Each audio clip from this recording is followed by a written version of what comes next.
Clarence Miller faces Diane Parker, the arrogant HOA president who parks in his driveway like she owns it.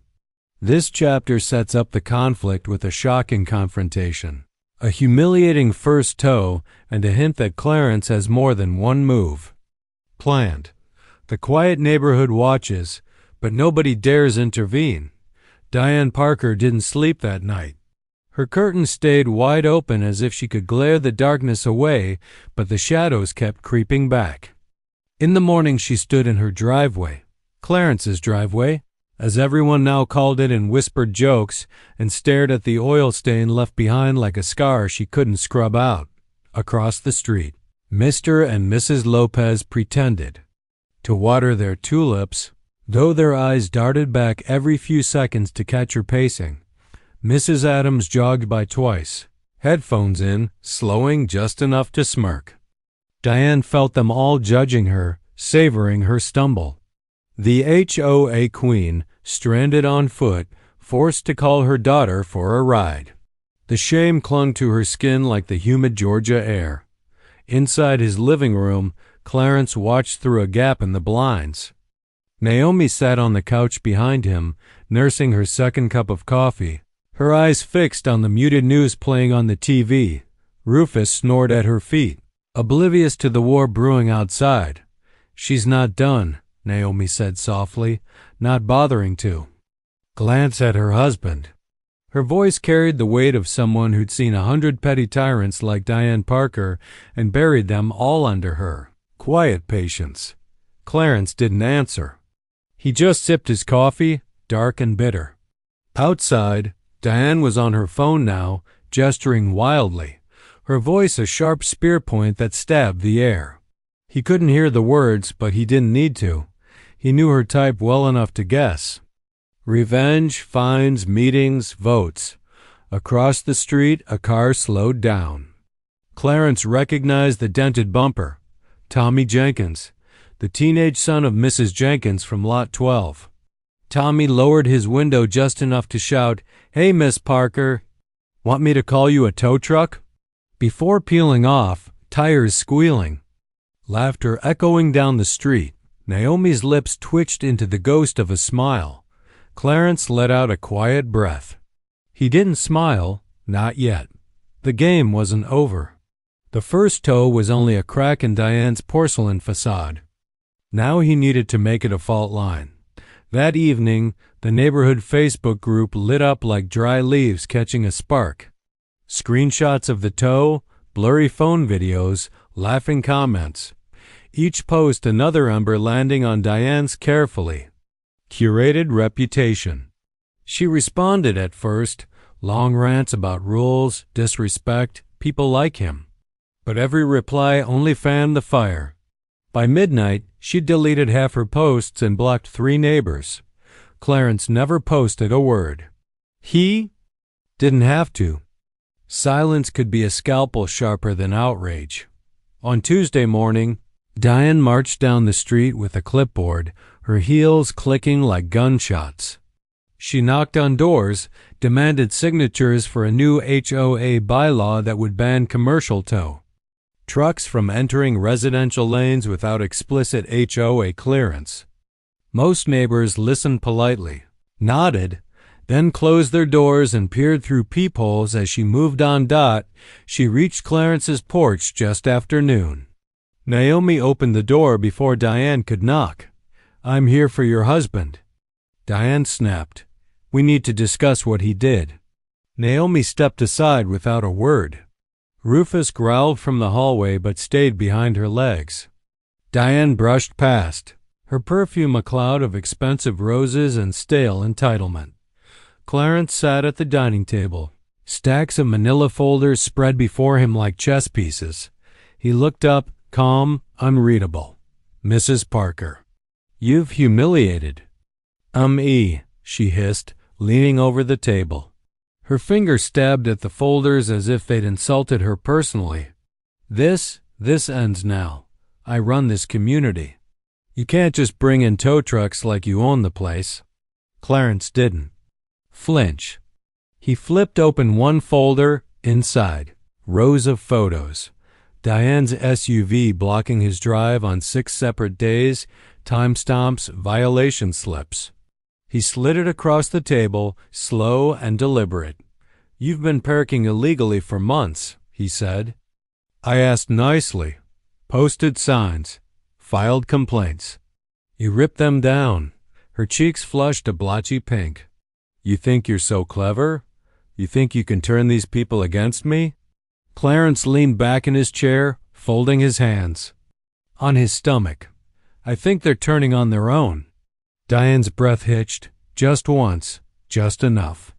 She straightened up, gathering her clipboard like a shield. "Try this again, Mr. Miller, and you'll regret it. I'll bury you in fines." "I'll then park somewhere else," Naomi said from the hallway. Her voice was soft, but it cracked through Diane's rant like a whip. For a moment, the room fell silent.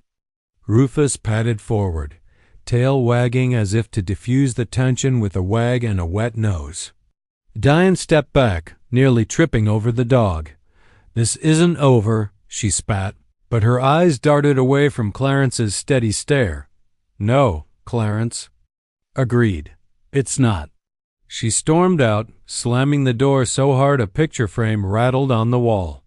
Naomi walked over, picked up the file Diane had pushed aside, and slipped it back into the neat stack. "What's next?" she asked. Clarence finished his cold coffee and set the mug down. "Next," he said, glancing through the window at the empty driveway, "we wait for her to forget she's already lost once." Outside, Diane's angry footsteps faded down the sidewalk. The sun dipped low, gold spilling over the roofs of Maple Grove. In the hush that followed, the neighborhood exhaled, but the game was only getting started. "We don't need your kind ruining our perfect street." Diane Parker spat, her lipstick cracking at the corners of her tight mouth, as if it, too, hated the taste of her words. Maple Grove was all spotless hedges and identical mailboxes, the kind of place that pretended it was too polite for scenes like this, yet every curtain twitched, every phone camera hovered, recording the show they secretly craved. Clarence Miller stood at the foot of his own driveway, arms crossed, feet planted like deep roots. His charcoal gray suit jacket, a little too warm for the sticky Georgia morning, made him look more out of place than he felt. He'd lived here 2 years, long enough to know that men like him didn't really belong in Maple Grove, no matter how prompt the mortgage payments. Behind Diane, her battered silver SUV squatted crookedly across his freshly sealed driveway, its tires kissing the grass like it deserved to sprawl wherever it pleased. A bright red nitrogen monoxide parking sign leaned half-buried under her back tire. The third he'd posted this month. "You're blocking my driveway again, Mrs. Parker," Clarence said evenly, though his voice threatened to quake under the weight of old anger he kept buried beneath polished shoes and polite smiles. Diane barked out a laugh, sharp enough to make a child flinch inside the house next door. "It's HOA business, Clarence. You think your little patch of blacktop overrides my authority? This whole street answers to me." He didn't bother replying. Not yet. He could feel the eyes, neighbors he'd nodded to at mailboxes, waved at while trimming the hedges, peering out now like timid wildlife, watching, never helping. Inside his living room window, Naomi stood half-hidden behind sheer curtains, her hand pressed flat to the glass. Their old Labrador, Rufus, sat by her feet, his low growl vibrating through the floorboards like a warning drum. Clarence stepped forward, picking up the laminated violation notice Diane had torn from his fence. Its edges curled like a dead leaf. He smoothed it with his thumb, then slipped it into his breast pocket. A ritual now. A quiet record of her small trespasses. "Move it," Diane snapped. She flicked her keys in her palm, jangling metal like a threat. "Or I'll have your little toys confiscated." "The HOA can fine you into next month, you know." Clarence raised an eyebrow. "Is that so?" Diane sneered. Her sunglasses reflected his own calm face back at him. "Don't test me, Mr. Miller. I can make things very difficult for you here." He almost pitied her, almost, but pity was too soft for the venom that clung to her every word. He glanced once at the cul-de-sac entrance, just in time to see the slow crawl of orange hazard lights cresting the bend. "You might want to check your rearview mirror," he said softly, just loud enough for her alone. She frowned. "What are you?" The tow truck rounded the corner like a shark's fin slicing through still water. Its yellow strobe lights bounced off the manicured lawns, spilling onto Diane's horrified face. She spun around, shouting, half-finished curses at the burly driver who ignored her flailing arms. "You can't do this. I own this street," she shrieked, but her voice cracked under the engine's steady growl.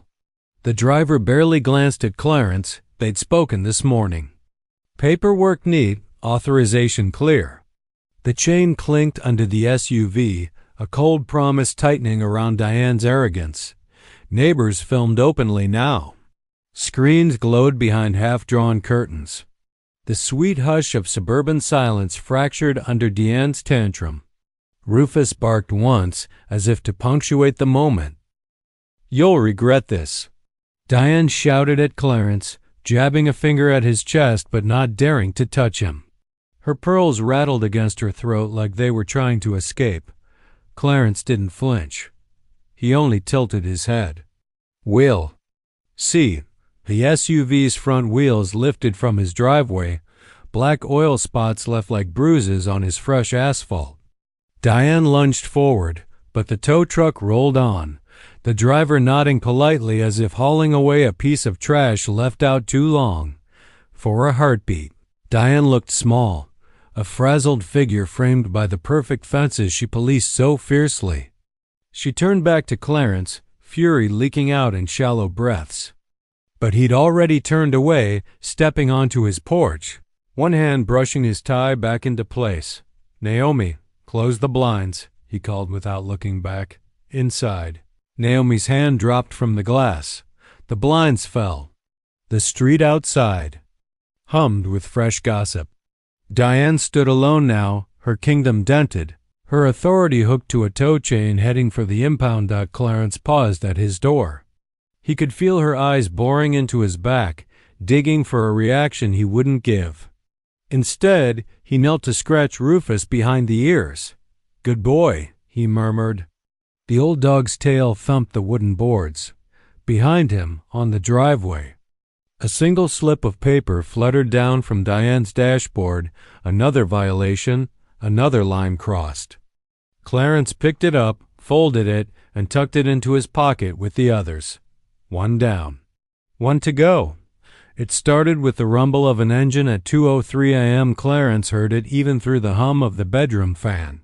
He opened one eye, staring at the ceiling as the low growl rolled through the quiet street, then faded to the grind of tires on gravel. Beside him, Naomi shifted but didn't wake. Rufus lifted his head from the foot of the bed, ears twitching, then settled back down with a quiet huff. Clarence pushed the blanket aside and moved to the window.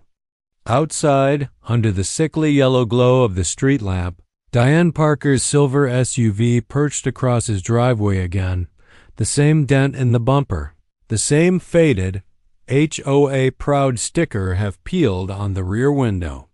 She hadn't even bothered to park straight this time. Her wheels chewed up the edge of his lawn, mud trailing under the tires like dirty fingerprints. He could see her silhouette in the driver's seat, just for a moment. She glanced up at his window, daring him. Then the driver's door slammed shut, and her shape vanished behind the hedges. He didn't react, not yet. He let the blinds drop back into place and sat on the edge of the bed. Naomi stirred again, eyes blinking open. "Second time?" she asked, her voice raspy with sleep. Clarence nodded. "She thinks the night will hide her." Naomi sighed, pulling the blanket tighter around her shoulders. "Are you going to do it?" Clarence pressed a kiss to her temple. "Sleep. I've got it." Downstairs, he slipped on his old coat, the same one he'd worn the night they'd signed the deed to this house, the same one that still smelled faintly of dry cleaner's starch and stubborn dignity. He stepped out into the crisp dark. The night air felt thick, full of secrets ready to snap loose. The SUV sat heavy on his drive like a trespass-turned monument. He walked a slow circle around it, his footsteps crunching the gravel Diane's. Tires had scattered. He snapped a few photos with his phone, time-stamped undeniable. Each click echoed in the hush like a quiet gavel strike. From the shadows across the street, he caught a flicker of movement. A curtain lifted just inside inch in the Lopez house. A phone screen glowed pale blue in the dark. He almost smiled. Word would travel faster than Diane could spin it. He dialed the tow company, the same driver as before. Reliable, discreet, used to midnight calls and quiet payoffs. When he hung up, he leaned against the mailbox post and waited 20 minutes. Later, the tow truck crawled into the cul-de-sac with its lights off, engine purring like a sleepy beast. The driver, Pete, gave Clarence a tired nod and wordlessly stepped down. Chains rattled. Metal scraped metal. The SUV jolted as the first hook sank home. A porch light flicked on down the street. The Lopez's front door cracked open just enough for two curious faces to peek out. Clarence stayed where he was, arms folded, eyes locked on Diane's property that didn't belong here. The first clang of metal must have reached Diane's ears.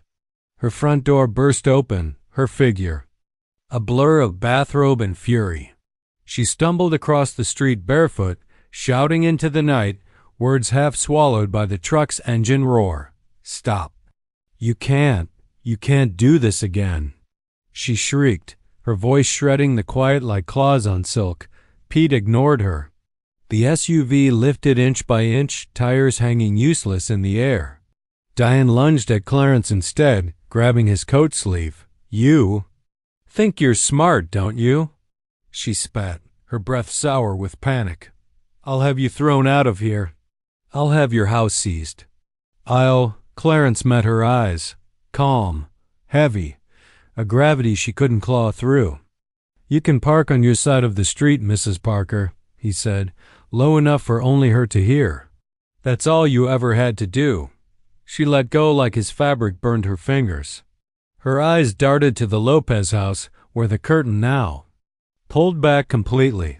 Mr. Lopez stepped out onto his porch, phone held high, filming every second. Diane's rage curdled into something smaller, something close to fear. Pete gave Clarence a thumbs up. The SUV rose higher, swinging slightly as if it, too, mocked its owner's helplessness. Diane's shoulders slumped, her voice cracking into pathetic half-threats that dissolved into the dawn air. "You're making a mistake," she hissed. "These people, they won't protect you forever." Clarence didn't answer.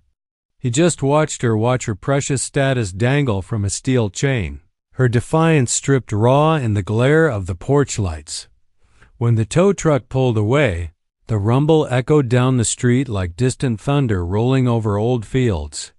Diane stood frozen, robe clutched tight at her throat, slippers wet from the dewy grass. Across the street, Mr. Lopez lowered his phone, met Clarence's eyes, and nodded once, small, but enough. The neighborhood had seen. The neighborhood would remember. Clarence stepped back inside as dawn cracked the horizon. Naomi waited in the hallway, Rufus pressed against her leg. She didn't ask what happened. She just took his coat, hung it by the door, and slipped her hand into his. "Is it done?"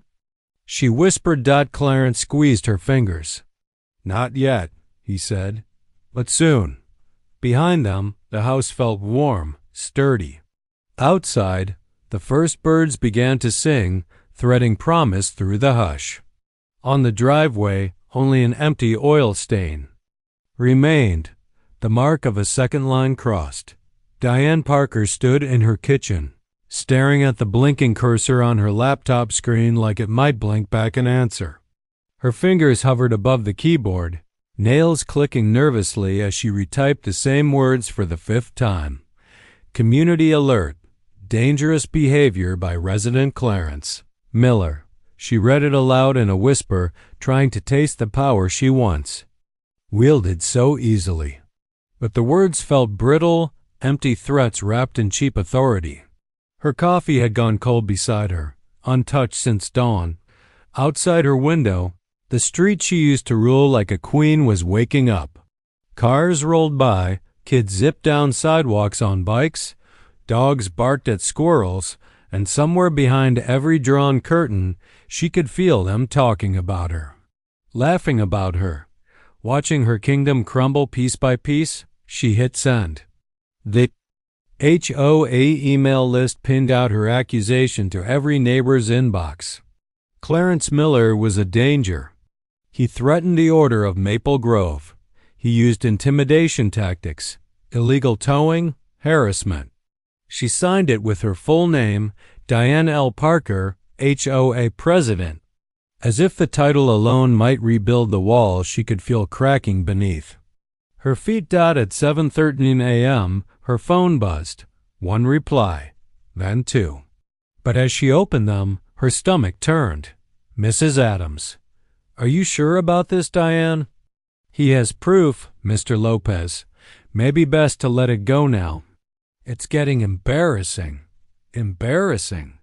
The word stuck like a fishbone in her throat. She slammed the phone face down on the counter, breathing hard. By noon, she drafted 4 violation notices for Clarence. One for excessive use of commercial vehicles. Another for unauthorized signage. The no parking signs he bought himself. She printed them on crisp letterhead, her name bold at the top. Power in paper, she told herself. The same way she'd kept this street in line for years, one slip at a time. She marched down the sidewalk like an invading general, clipboard under her arm, notices fluttering in the breeze. The sun was already hot, sweat beating at her hairline, but she kept her back straight, her chin high. She rang Clarence's bell twice, sharp, impatient. Naomi answered first, her calm eyes flicking down to the notices and back up to Diane's flushed face. She didn't speak, only stepped aside. Rufus padded out, sniffed to Diane's shoes, then sat down and watched the showdown like a silent referee. Clarence was waiting in the living room, one hand resting on the back of the sofa, the other tucked in his pocket.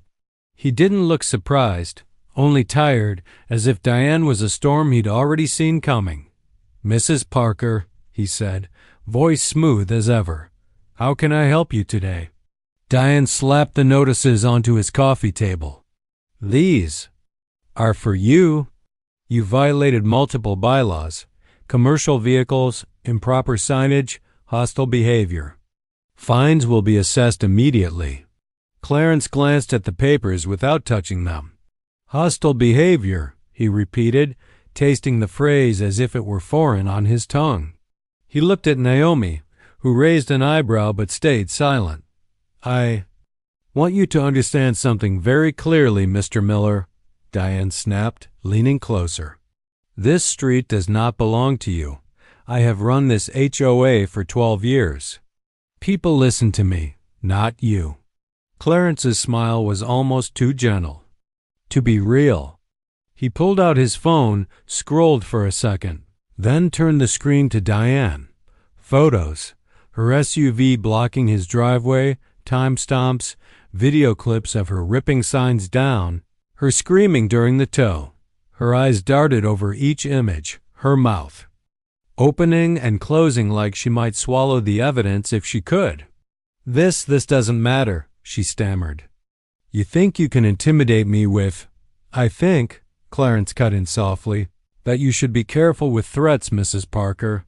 This community isn't as blind as you believe. Outside the window, Mr. Lopez's wife crossed the street with her golden retriever, pausing when she saw Diane through the glass.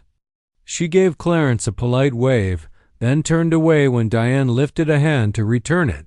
Diane felt it, the small betrayal, the invisible distance that grew wider every time she raised her voice. She gathered the notices back up, folding them so sharply the paper nearly split. "This isn't over," she hissed. "I'll call an emergency meeting tonight. They'll see what you are." Naomi finally spoke, her voice soft but final. "Good, let them see." Diane spun on her heel, storming out the door and nearly tripping over Rufus, who sniffed at the trailing edge of her skirt with mild disapproval. The screen door slammed shut behind her. Clarence watched her march down his driveway, clutching her useless papers like they might still mean something. He turned to Naomi, who was already gathering the notices from the table. "She's going to bury herself," Naomi murmured. Clarence watched Diane's shrinking figure through the window, the sun glaring off her clipboard. "We'll let her," he said. His voice was calm, but underneath it, the quiet fire burned brighter than ever. Outside, the street seemed to lean in, listening. The whispers that followed Diane's footsteps were no longer hidden behind drawn curtains. They drifted out onto the lawns and sidewalks, soft seeds taking root in soil she could no longer control. The community clubhouse of Maple Grove had never felt this crowded. The cheap fluorescent lights hummed above rows of plastic chairs, filled with neighbors who usually avoided each other's eyes at block parties. Tonight, they were crammed shoulder to shoulder, phones hidden in laps, whispers darting between them like startled birds. Diane Parker stood at the front near the podium, one heel tapping furiously against the laminate floor. She dressed in her best, navy blazer, stiff pearl necklace, hair pinned tight enough to pull the corners of her eyes. But the stress lines at her temples betrayed her rehearsed smile. Clarence sat in the second row, calm, back straight. Naomi beside him. Rufus waited at home. Naomi had insisted the dog didn't need to see this. Clarence had wanted to bring him anyway, if only for the comfort of a steady heartbeat at his feet. Diane cleared her throat into the cheap microphone. It squealed, making Mrs. Adams wince in the front row. "Thank you all for coming on short." "Notice," Diane began, her voice stretched thin over her tight jaw. "As your HOA president, it's my duty to address a growing concern that threatens the harmony of our neighborhood." She paused, hoping for nods of agreement. A few people looked down at their shoes instead. "Mr. Clarence Miller," she continued, letting the name hang like a bad smell, "has repeatedly harassed a board member, myself, by abusing community rules and using intimidation tactics, including unauthorized towing and threats." Clarence didn't flinch. Naomi folded her hands in her lap, her thumb brushing his wrist once. A tiny anchor. Diane lifted a stack of papers, waving them like a flag. "These are documented violations. Excessive signage, unauthorized commercial vehicles, hostile conduct. This behavior cannot stand unchallenged. I'm recommending an immediate vote to fine Mr. Miller and, if necessary, begin the process for legal action to remove him from the neighborhood for the safety and peace of all residents." A hush rolled through the room. No one clapped. "Number 1 nodded. Diane's eyes darted from face to face, searching for the loyalty she'd always assumed was hers by right. From the back, Mr. Lopez stood. He cleared his throat. "Diane, if you have proof, we'd like to see it." She blinked. "I have my word, my record, my title." Another neighbor, Mrs. Patel, raised her phone. "We've all seen the videos, Diane. The ones of your SUV in his driveway. Twice." A ripple of murmurs spread like ink in water. Clarence stayed still, letting the weight shift by itself. He hadn't come to fight, only to hold up the mirror. Diane's face flushed red. You don't understand. He's manipulating this. You people don't see what's happening here." This man, Clarence rose. He didn't speak into the mic. He didn't need to. His voice carried with a calmness that felt heavier than any shout. I moved here 2 years ago. He began, looking around the room, meeting each neighbor's eyes one by one. I asked for only one thing, respect for my property, the same. Respect you give each other. When that was ignored, I asked again, politely, through notices, signs, calls. They were ripped down. He took a folded paper from his pocket, the same torn violation Diane had shredded weeks ago. He laid it gently on the table by the podium, the small act louder than any speech. I had every right to protect what's mine, Clarence said, voice steady. Nothing more, nothing less. Someone at the back, young Tommy Jenkins, grinning behind his phone, muttered, "And we all saw her get towed twice." A few people snorted. Even Mrs. Adams couldn't hide her small laugh behind her hand. Diane slammed her palm on the table. "This is my meeting. You people answer to me, no." Naomi cut in softly, standing beside Clarence now. "They don't." The silence was thick. The buzzing lights flickered once as if the whole room held its breath. Diane's mouth worked soundlessly. She turned to the board members seated at the side table. 3 older residents who'd rubber-stamped her every demand for years. Avoided her eyes now, flipping through their folders like they might find a lifeline buried in the paperwork. Mr. Lopez spoke again, quiet but clear. "If anyone's threatening the peace here, it's not Clarence." A small chorus of murmurs rose in agreement. Diane's foot stopped tapping. Her hands hovered over the papers she'd waved moments ago, but they felt suddenly weightless, meaningless. Clarence stepped back, offering Diane a small nod, polite, almost pitying. "If you'd like to discuss actual rules, I'm happy to stay. If not, my wife and I have dinner waiting at home." He turned, offering Naomi his arm. She took it without a word. They walked down the aisle between rows of neighbors who didn't look away this time. Some nodded, some whispered goodnight, some simply watched in quiet relief. Diane tried to speak, but no sound came out. The mic squealed once more, then fell silent. Outside, the night air felt clean. Naomi squeezed Clarence's arm, her breath a soft cloud in the cool breeze. "Did you hear them?" she asked. He smiled, the first real one in weeks. "I did." Back. Inside the clubhouse, Diane Parker's kingdom cracked. And everyone saw it happen. The morning after the clubhouse meeting, Maple Grove felt different. Softer somehow, like a rumor that had burned itself out overnight. The sun rose slow behind thin clouds. The breeze carried a hush that made even the dogs bark less. Diane Parker sat in her car, the rental she'd picked up after her SUV was hauled off a second time, parked at the edge of her driveway. She stared at Clarence's house through the windshield, knuckles white on the steering wheel. Her coffee sat untouched in the Q folder. The last sip had gone cold an hour ago, but she couldn't bring herself to throw it out. Some part of her needed the stale bitterness to stay awake. In her lap was a thick envelope stamped with a city seal. Her last move. Her checkmate, or so she told herself every 10 minutes to drown out the small, panicked voice reminding her that everything else had failed. She'd filed a complaint the night before, zoning violations, unapproved modifications, misuse of residential property. She knew the city inspector's cousin from a fundraiser years ago. She'd called in favors, dropped hints about problem neighbors destroying property values. All the old tricks that had always worked when someone got too loud, too different, too unwilling to bow. She breathed out slowly, forcing her heartbeat down. He won't see this coming, she thought. He's too polite for city politics. Too quiet. To fight back when they come knocking. She checked the clock. 9:17 a.m.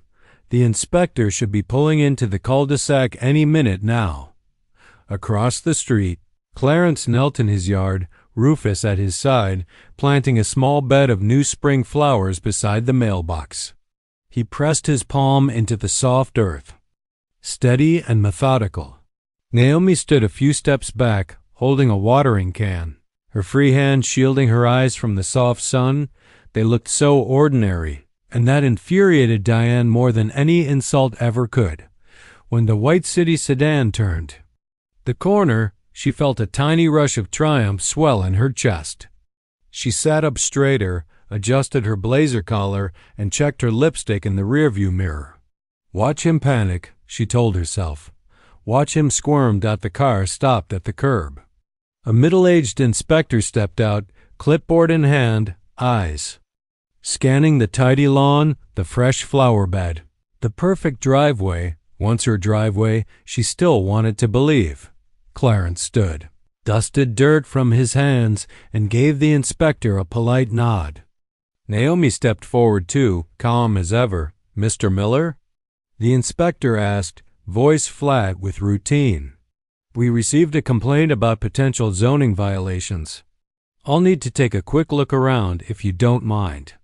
Clarence nodded. "Once. Of course. Can I ask who filed the complaint?" The inspector shrugged. "Not rude, just tired. Anonymous, sir. Standard procedure. Won't take long." Diane watched from her car, windows cracked just enough to hear snatches of conversation carried by the breeze. Clarence didn't look at her. Naomi did, though, just for a heartbeat, a glance like a quiet judgment that made Diane's throat tighten. Rufus followed the inspector around the side of the house. Tail wagging like this was all some new game. Naomi walked with them, answering soft questions. Clarence stayed near the mailbox, hands clasped loosely behind his back. 5 minutes passed. 10. The inspector reappeared, scribbling on his clipboard, his forehead lined with mild confusion. Clarence said nothing, only tilted his head, waiting. Finally, the inspector cleared his throat. "Mr. Miller, your property's in full compliance. I see no unauthorized structures, no zoning issues, no code violations at all." Clarence only smiled, small, polite. "I appreciate your time." Diane's grip on the steering wheel slipped as sweat slicked her palm. She wanted to shout something, but the words tangled behind her teeth like weeds choking sunlight. Then Clarence did something she hadn't expected. He walked across the street, calm, purposeful, and stopped at her car door. He tapped once on the glass. Diane froze. Slowly she lowered the window, hard hammering so hard she could hear the pulse in her ears. "You know," Clarence said, his voice as calm as a Sunday sermon, "filing a false complaint is a violation too."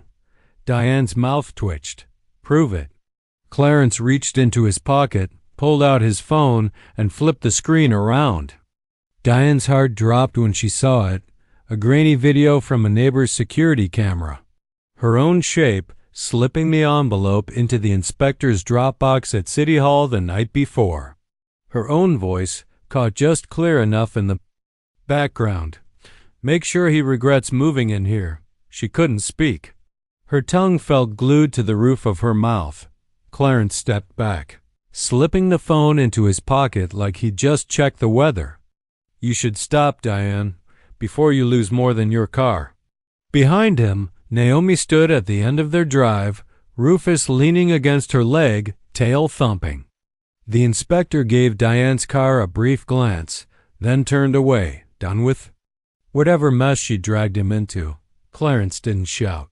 He didn't threaten. He only held her eyes for a second longer, then turned and walked back to his side of the street, the side she'd never control again. Diane stayed frozen behind the wheel, breathing through her teeth, sweat beading at her hairline. The storm she'd tried to unleash had passed her by and left her stranded in its quiet by midweek. The neighborhood's gossip ran like a river in spring flood. Once, people had whispered about Diane Parker's charity brunches, her HOA memos typed in crisp fonts, her perfect roses blooming too early in April.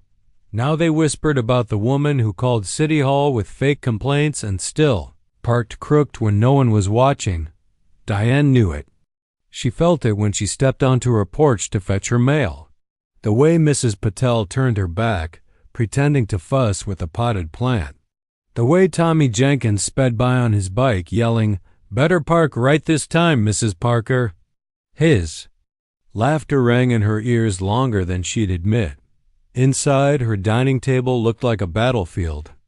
Old meeting notes, stacked violation forms, faded HOA newsletters from years ago, the paper armor she'd built around herself, now useless scraps that couldn't protect her from whispers slipping under her door like smoke. She slammed her palm down on the table so hard her coffee cup rattled, leaving a ring on her glossy minutes binder. They think he's better than me, she thought. That quiet man with his perfect yard and his soft voice. He's nothing. He doesn't know how to run this place. But deep down, another voice gnawed at her certainty, the one that reminded her she'd never asked what the street really wanted. She'd only told them. Again and again, for 12 long years. At that very moment, Clarence knelt by his fence, painting over the old "no parking" sign Diane had torn down weeks ago. He'd made a new one, cleaner, brighter, the letters bold and neat. Naomi handed him a rag every few strokes, smiling at the small drip on his knuckle, wiping it away before it stained his sleeve. Neighbors passed by on their morning walks. Mr. Lopez paused with his retriever, giving Clarence a short nod that spoke more than a speech. Mrs. Adams called out from across the street, "Need any help with that, Clarence?" He only shook his head. "I've got it, Mrs. Adams. Thank you." Every nod, every wave, Diane watched it all from behind her curtains. The house felt colder by the hour, even with the thermostat turned high. Her hand shook as she pulled the curtains tighter, shutting out the sight of him, the sight of them choosing. When the HOS small board gathered that evening in Diane's dining room, the tension clung to the air like stale perfume. 3 board members sat stiffly, flipping through manila folders, avoiding her eyes. She'd called them in, ordered them in, really, certain she could rally them one last time. "I called you here to remind you who's in charge," Diane began, voice sharper than she meant. "This man, Clarence Miller, is a threat. He's turned people against us. He disrespected the parking codes. He disrespected me." Mrs. Chun, the treasurer, folded her hands slowly. "Diane, we've all seen the videos. He didn't do anything illegal." Diane's jaw clenched. "He humiliated me in front of them. If we don't stand together, he'll tear this committee apart." Mr. Harris, who'd mostly nodded at Diane's rants for years just to get home faster, shifted in his seat. Maybe it's time for someone new to take the lead. Maybe you should step back for a while. The words hit harder than any tow truck's hook. Diane's throat went dry. "Step back?" she hissed. "You'd let him replace me?" Mrs. Chun sighed, eyes soft with something like pity. "No one's replacing you, Diane, but people want peace. Maybe if you apologized." "Apologize?" Diane's voice cracked like glass underfoot. "For what? For protecting this street? For keeping it clean? He's turned you all into—" Soft knock cut through her rant. 4 pairs of eyes turned to the front door. Through the frosted glass, a shape waited, tall, calm. Clarence didn't even ring the bell. He simply waited, like he knew she'd open it anyway. For a heartbeat, Diane thought of slamming the door in his face. But she didn't move fast. Enough. Mrs. Chun got there first, pulling the door open with a polite nod. Clarence stepped in, Naomi beside him. He didn't look at Dan, not yet. He spoke straight to the board. "I heard your meeting tonight," he said, voice low, but clear. "I brought these." He handed Mrs. Chun a thin folder. Inside, every violation slip he'd filed, every photo, every torn sign. Neat, dated, undeniable. No anger. Just truth, stacked page on page. Mrs. Chun skimmed the top sheet, then looked at Diane, her eyes sad but firm. You should have told us he tried to solve this quietly. Diane's mouth opened, but nothing came out. The words she'd used for years, control, fines, power, felt heavy and useless on her tongue. Clarence turned to her at last. Not a glare, not a threat, just calm, steady eyes. All you ever had to do was park in your own driveway. For a moment, Diane wanted to scream at him, to tell him he'd ruined her. But deep down, a tiny crack in her chest knew the truth. She'd ruined herself. Clarence offered the smallest nod to the board. Thank you for listening. He turned to go, Naomi slipping her hand into his. The board members watched him leave, and none of them looked at Diane behind the closed door. Diane sank into her dining chair, her fingers brushing the edges of the scattered papers like they might still protect her crown. But the cracks had spread too far to hide. Maple Grove hadn't seen a block meet like this in years, folding chairs dragged out onto lawns, paper plates stacked with cookies, kids zigzagging under strings of yellow bulbs that flickered as dusk settled. Laughter rose in soft pockets, mixing with the warm hum of a guitar someone strummed near the Jenkins porch. Clarence stood by the grill with Mr. Lopez and Mrs. Adams. Naomi moved between clusters of neighbors, her calm smile folding everyone closer together like a quiet thread stitching up old seams. Rufus lazed in the grass near Clarence's feet, one eye half open in case crumbs fell within reach. Nobody mentioned Diane Parker's name outright, but her absence clung to the edges of conversations like a chill that wouldn't quite burn off. She hadn't been invited, not officially anyway. For 12 years, no block gathering happened without her nod. Tonight, the street gathered without asking her at all. Inside her house, Diane stood at her living room window, arms crossed so tight they pressed bruises into her elbows. She watched the slow swirl of people around Clarence's yard, her yard, in her mind's bitter corner. Their soft voices, the unforced laughter, the easy way they called Clarence's name like it belonged here more than hers ever did. She dressed for it anyway, her pressed blazer, pearls snug at her throat, hair pinned smooth. The mirror hadn't lied tonight. It showed her a woman trying too hard to hold on to something no one wanted to hold back. An hour passed before she couldn't stand it anymore. She crossed her own lawn in a stiff march, plastic smile stapled to her face. The hum of chatter dipped. When she stepped into the pool of porch light spilling over Clarence's steps, the guitar strummed softer, then stopped altogether. Clarence turned when he felt the hush ripple through the yard. His eyes met hers, calm, polite. He didn't step toward her, didn't flinch back either.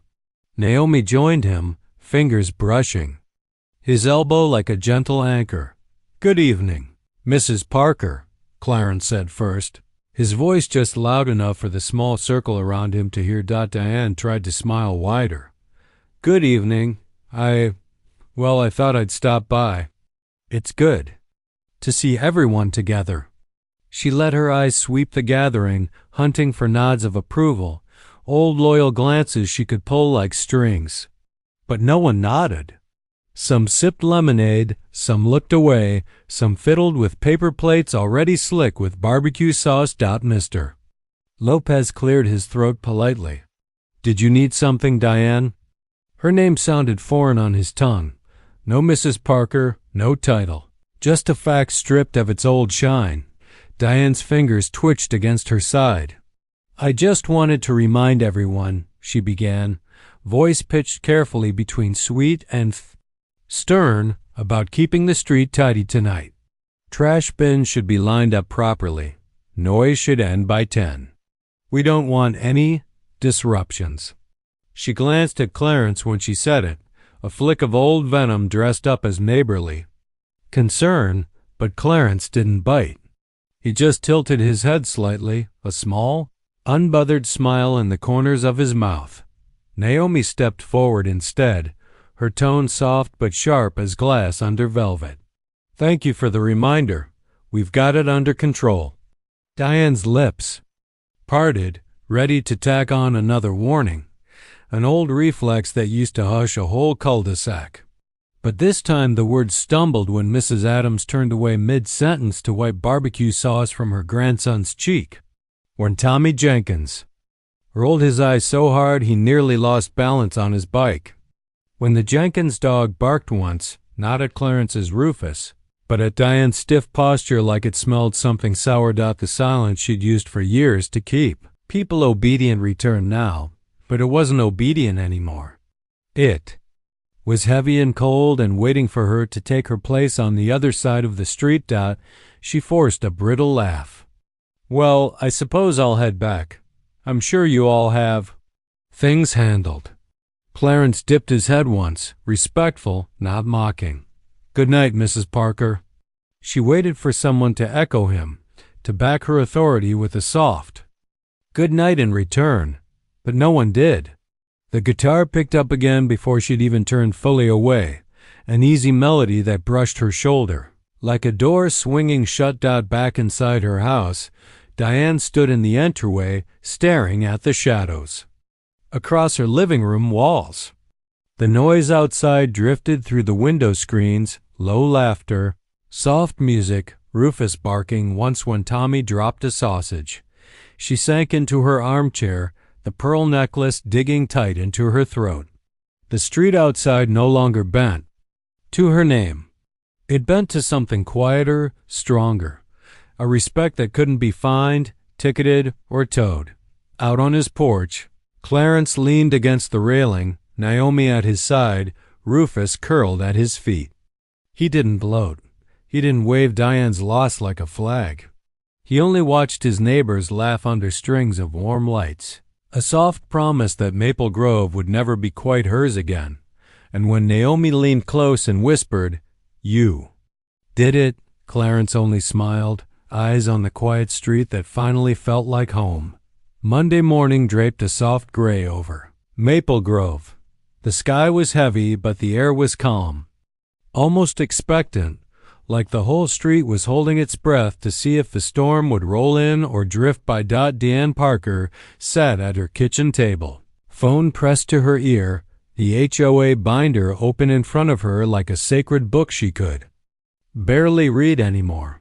Her voice was sugar over thorns as she left voicemail after voicemail. We need you at tonight's vote. This is important for order, for our property values, for us. She lined up her old alliances like toy soldiers on a shelf. Mr. Harris, Mrs. Chen, Mr. Lopez, though she knew in her bones he wouldn't come. She needed numbers, needed the chairs filled, the old routine to stand behind her like a wall. But when she hung up, silence crowded the room again. The phone's black screen reflected her own face, tired eyes, powder cracking at her jawline. She snapped the binder shut and exhaled through her teeth. They'll come, she told herself. They always come when I say so. But outside, the street hummed with a new plan Diane hadn't written. Clarence's yard, once ignored except for her car blocking the drive, was alive with quiet foot traffic. Neighbors drifted in twos and threes, folding chairs under arms, Tupperware rattling with cookies and leftover cake. No official invite, no formal agenda, but word had spread like seeds on wind. If we're voting here. Clarence stood under the shade of his porch, a fresh pitcher of lemonade sweating on the table beside him.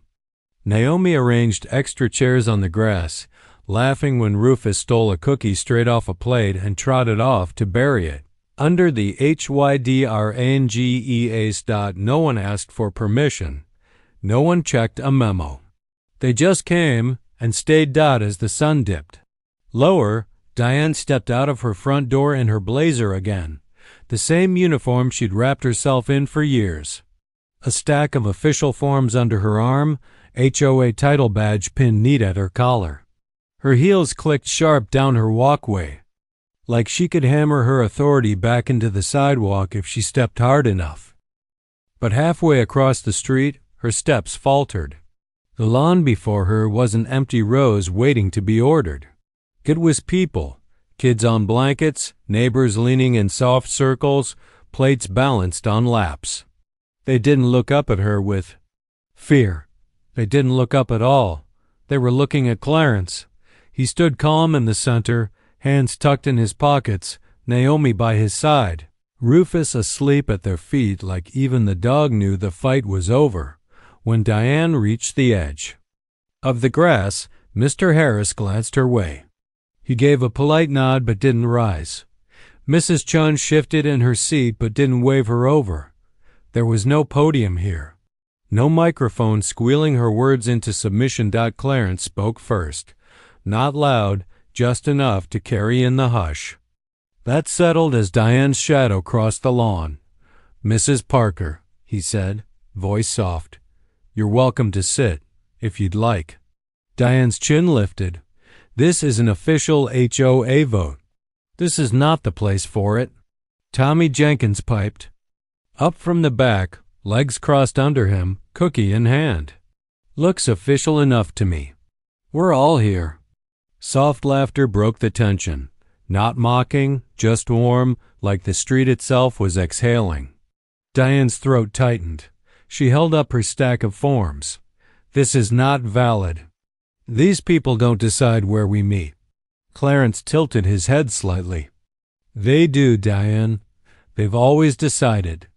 They just forgot they could." Mrs. Adams rose slowly, leaning on her cane. "We're here because we're tired. Tired of fines that don't fix anything. Tired of fear." Clarence listens. "You?" "Don't." Diane's voice cracked as she stepped closer. "I built this place. I kept it clean, safe, valuable." Clarence's eyes were steady as dusk, calm but unyielding. "You built it for you, not for us." A hush swept the lawn. Diane felt the papers in her hands grow heavier, pages slipping loose in the breeze. One fluttered free, a faded violation notice from years ago, landing by Rufus's paw. He didn't even wake. She looked around, hunting for one last flicker of loyalty. But Mr. Harris turned back to the circle. Mrs. Chun shifted closer to Naomi. Tommy Jenkins whispered something that made his mother laugh. Soft, warm, final. Clarence didn't gloat. He didn't raise his voice. He just stepped forward, hand still tucked away. "Stay if you want, sit down, or go home. Either way, it's done." Diane's mouth trembled. She let the papers slip, pages scattering at her feet like dried leaves. She wanted to gather them, but her knees felt too weak to bend. For the first time in years, she had nowhere to stand. When she turned away, the lawn didn't hush for her footsteps. It didn't pause. It only settled deeper into itself, folding around Clarence's quiet presence like a new root had found soil it could hold. And from her empty porch, Diane watched as Maple Grove chose the man she'd once tried to push off his own driveway. A week after the vote that never needed a podium, Maple Grove woke under a clean spring sun. Daffodils burst yellow in the yards that hadn't seen fresh planting in years. Rufus trotted lazy circles around Clarence's fence, stopping to sniff at every new bloom Naomi tucked into the soil.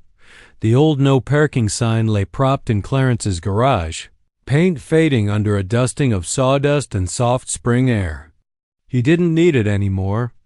The truth had taken its place. Inside, Clarence poured coffee into 2 mugs. Naomi sat at the kitchen table, scribbling on a scrap of paper, a list of new flowers she'd promised Mrs. Adams for her front porch. The calm in her face made him smile. For a long time he'd wondered if staying calm was weakness. Now he saw it for what it was, the strongest armor he'd ever worn. He stepped outside, mug warming his palm, Rufus at his heels like an old guard who knew his post was safe at last. He paused at the driveway's edge, the same cracked concrete that had sparked a storm when Diane's SUV first pressed its tires where it didn't belong. No cars blocked him now. No treads carved into gravel that wasn't theirs to touch. Just an empty square of morning light, open, waiting, across the street. Diane stood stiff at her mailbox, arms folded over her pale pink cardigan. The badge she'd once pinned to every meeting lay somewhere in a drawer, gathering dust next to old fines that no one paid anymore. Her hair was looser today, stray wisps catching the breeze that ruffled her papers. She lifted her eyes once to meet Clarence's, a spark of old defiance flickering before it burned out in the hush of the morning. She didn't wave. He didn't either. Some silences didn't need to be filled. Mrs. Patel passed behind Diane on her morning walk. She called out to Clarence instead. "Morning. Naomi joining the garden club this Saturday?" Clarence smiled, raising his mug. She wouldn't miss it. Diane flinched when she heard her own name missing from the invitation. A year ago she'd have stepped in, reminded everyone that the garden club was her crown jewel. Today it bloomed. Without her, Clarence knelt to check the fresh flowers by his mailbox, Naomi's soft touch there in every petal. Rufus sniffed a daffodil, sneezed, and flopped into the grass with a satisfied groan. Behind him, the street stirred awake. Mr. Lopez lifted a rake onto his shoulder, waving from his yard. Tommy Jenkins zipped past on his bike, tossing a cheerful "Hey, Mr. Miller" over his shoulder. No cars parked in Clarence's drive or anyone else's, uninvited. It wasn't a rule now. It was a given. He remembered that first morning, when he'd knocked on Diane's door, polite, patient, hopeful, asking for the simplest respect. He hadn't known then that his calm would cost him more than anger ever could. But he'd paid it anyway, and here he was, coffee warm in his palm, driveway wide open like a quiet promise. Naomi stepped out, wiping her hands on her jeans. She slipped her arm around his waist, leaning her head into his shoulder. "Thinking?" she asked. He laughed softly. "Just remembering." They stood there for a moment, two shadows spilling long across the concrete that once felt too small to hold his name. He turned his face slightly, brushing his lips to her hairline. Small, simple, the kind of moment nobody could find. Or tow, or trespass on. Down the street, Diane's door slammed, the sound of an old crown falling where nobody would pick it up again. Clarence didn't flinch. Naomi didn't even glance that way. A soft breeze carried kids' laughter from the Jenkins yard. The garden club ladies gathered at Mrs. Adams' porch, fussing with seed packets and porch tea. No forms to sign, no memos stapled to mailboxes, no hidden fines waiting like traps. Just neighbors, figuring it out together. Loud enough to hear, quiet enough to stay kind. Clarence stepped off the drive, Rufus ambling behind him. Naomi's hand brushed his once more before she let him go. "Where to?" she asked. He smiled, nodding to the street he'd claimed by doing nothing more than standing where he belonged. "Nowhere special, just here." She laughed, the sound chasing the last shadows off their yard. "Good answer." He slipped back toward the garage, coffee still steaming, Rufus pressing a cold nose to his ankle. The old sign leaned against the wall, a small relic from a bigger fight he'd never wished for, but never backed away from either. Behind him, Maple Grove carried on, same trees, same mailboxes, same cracked sidewalks. But quieter now. Kinder, maybe. A street where people parked where they should, not because a sign told them so, but because they knew who their neighbors were. Because they'd seen what quiet could do when someone refused to back down, refused to bark, refused to break. Clarence sipped his coffee, feeling the heat slide down his throat. He watched Rufus curl up under the porch shade, tail flicking once before sleep found him. A simple driveway, a man's name on a deed. That was all he'd ever asked for. And now, at last, no one would ever take it again.